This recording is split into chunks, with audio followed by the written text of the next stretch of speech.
என் நண்பர் ஒருத்தர் சொல்லிட்டு இருந்தாரு, நான் ப்ரே பண்ணும்போது வேண்டிக்கும் போது நிறைய ஜெயிக்கணும், சக்ஸஸ் வேணும்னு வேண்டிக்கிட்டேன்.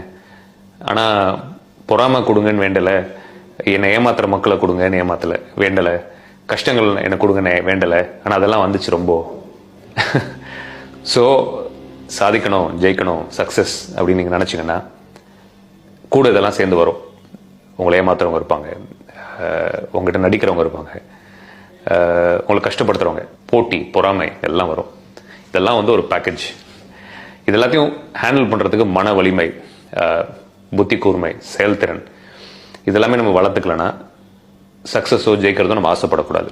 சக்ஸஸ் ஆசைப்படுங்க, இது எல்லாத்தையும் ஹேண்டில் பண்ணுறதுக்கான செயல்திறனை வளர்த்துக்கோங்கன்றது சொல்கிறதுக்கு தான் அந்த பதிவு. நீங்கள் மேலே போக போக நிறைய பேருக்கு உங்களை பிடிக்காம தான் போகும். அதை பற்றி நீங்கள் டைம் வேஸ்ட் பண்ண அவசியம் இல்லை, நீங்கள் போயிட்டே இருங்க.